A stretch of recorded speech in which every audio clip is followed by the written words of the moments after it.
Bonsoir Maître Francis Villemain. Bonsoir. Merci d'être avec nous. Vous êtes l'avocat de Mehdi Nemmouche qui a été transféré aujourd'hui à Paris. Je rappelle pour nos téléspectateurs, Mehdi Nemmouche, auteur présumé de la tuerie au musée juif de Bruxelles en Belgique il y a 3 ans.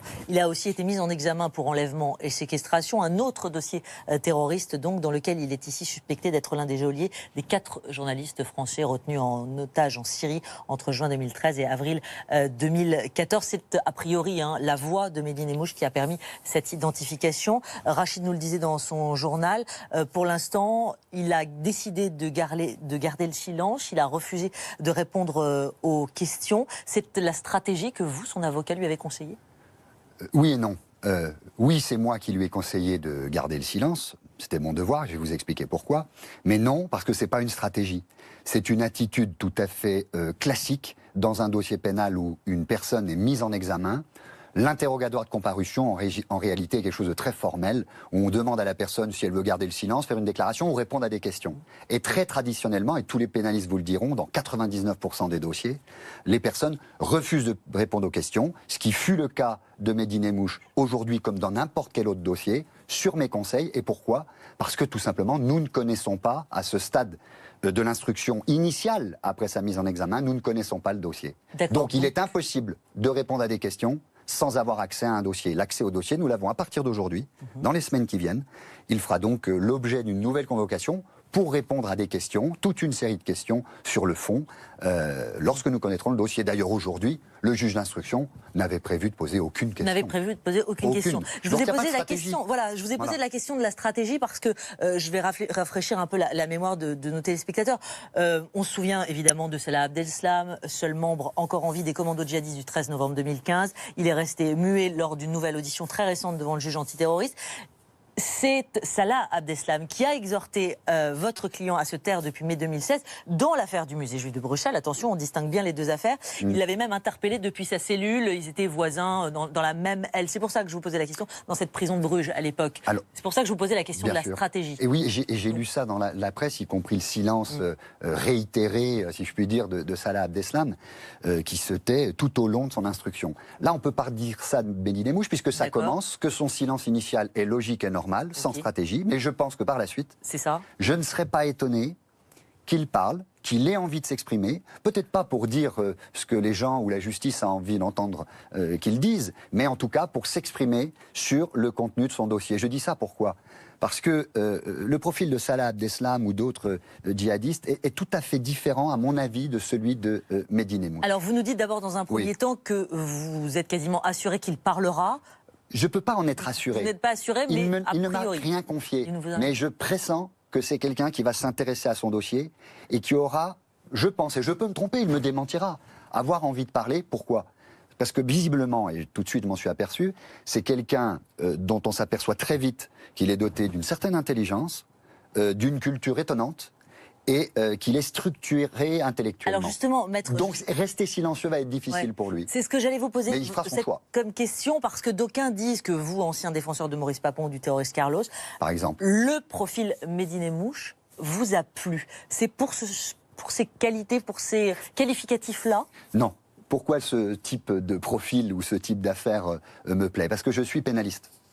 Et étant pénaliste, je préfère flirter avec le sommet du code pénal, que ce soit le crime contre l'humanité, le terrorisme ou, pourquoi pas, le meurtre en série, qu'avec les voleurs de poules ou les voleurs de voitures ou les cambrioleurs.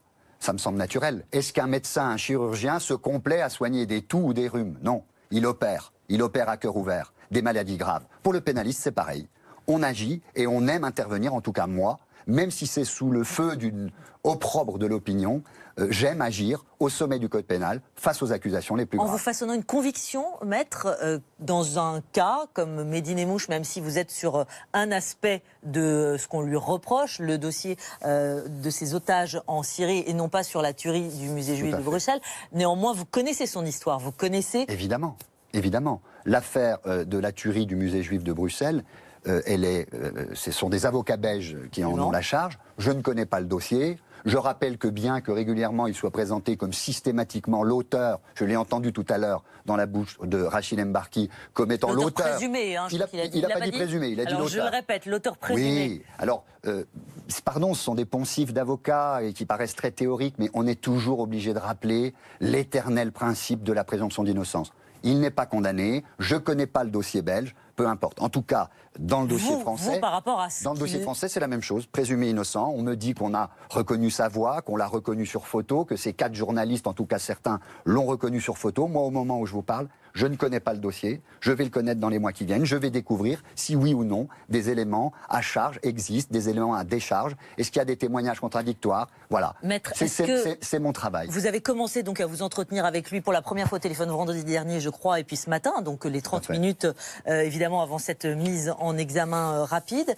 Vous avez pu faire plus ample connaissance. Vous nous parlez de son profil. Est-ce qu'il fait référence aujourd'hui à ce qui se joue en France? La commémoration, évidemment, des attentats des terrasses du Bataclan, le procès d'Abdelkader Merah, il y a moins de 10 jours de cela, le frère de Mohamed Merah, à venir le procès de Salah Abdeslam, seul donc en vie dans ces attentats. Est-ce qu'il y fait référence? Est-ce que dans nos conversations téléphoniques pendant près d'une heure et demie vendredi, où on a appris quand même à se connaître, j'allais voir si oui ou non j'acceptais cette défense, et j'ai accepté, ainsi que lors de notre entretien ce matin, peu avant l'entretien avec le juge, on s'est vu une demi-heure. Je le répète, ce sont des entretiens confidentiels, mais sans violer la confidentialité, je peux vous dire qu'il n'a pas été question d'aucune façon de tous les sujets que vous venez d'évoquer. D'aucune façon. D'aucune façon. Ni même du fond du dossier qui nous intéressait aujourd'hui. Alors, 2 questions. On a parlé de choses plus générales qui avaient à voir, encore une fois, comme je le voyais pour la première fois physiquement aujourd'hui. Je ne l'avais eu au téléphone qu'une heure 30 vendredi, mais au téléphone seulement. Voir les gens en face de soi, c'est bien. Surtout quand le personnage, comme lui ou comme d'autres clients que j'ai pu avoir précédemment, sont universellement présentés comme des monstres presque inhumains. Et puis vous arrivez devant quelqu'un et la personne, c'est un homme. Un homme avec un raisonnement, vous nous avez dit, construit et cultivé. Construit, avec une certaine courtoisie, un certain tact. Je sais que c'est horrible ce que je suis en train de dire.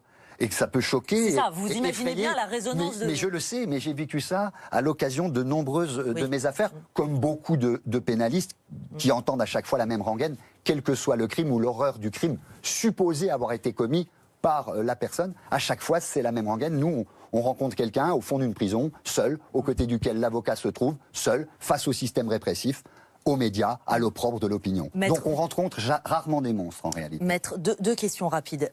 On parle de cette affaire donc aujourd'hui de ces otages retenus en Syrie. Vous nous dites qu'il parlera probablement. Vous pensez qu'il parlera sur l'attentat du musée juif de Bruxelles de la même manière? Il parle de cette affaire ou pas, de celle-là? On ne parle pas des autres djihadistes. Est-ce qu'il parle de cette affaire? Cette affaire qui vous préoccupe aujourd'hui presque plus que celle pour laquelle je suis là, c'est-à-dire l'avocat sur l'affaire de l'enlèvement. Non, c'est pour définir le profil véritablement des otages. Je ne la connais pas. D'accord. Et je ne sais pas ce qu'il dit à ses avocats. Je ne sais même pas ce qu'il dit dans la procédure belge. Donc sur ce sujet. Vous n'êtes pas aujourd'hui en train de nous dire qu'il s'en remettrait qu'à la seule justice divine, comme certains djihadistes peuvent le faire, sans considérer la justice française ou belge? Je n'ai pas l'impression. Je n'ai pas l'impression. Mais il est aussi possible qu'il ait une attitude différente dans l'affaire belge, avec ses avocats belges, ses conseils belges, qui ont d'autres personnalités, qui ont une autre méthode de travail, d'autres liens avec lui, qu'il ait une attitude différente dans l'affaire belge et dans l'affaire française.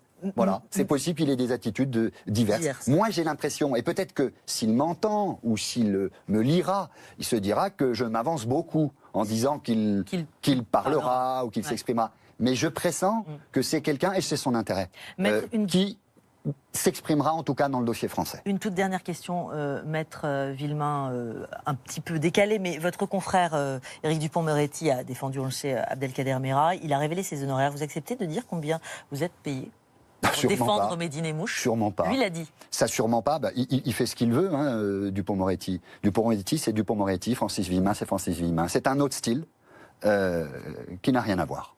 Donc je ne m'exprime pas sur ces sujets. Ça pourrait heurter certains dans le public, mais aussi parmi mes clients, des traitements différenciés, mais aucun profil n'est identique et les profils différents se traitent différemment, y compris sur le plan des honoraires. Mais j'ajoute Merci. que c'est quand même tout à l'honneur d'Éric Dupond-Moretti d'avoir accepté cette défense lorsqu'il dit que c'est le procès le plus difficile de sa carrière.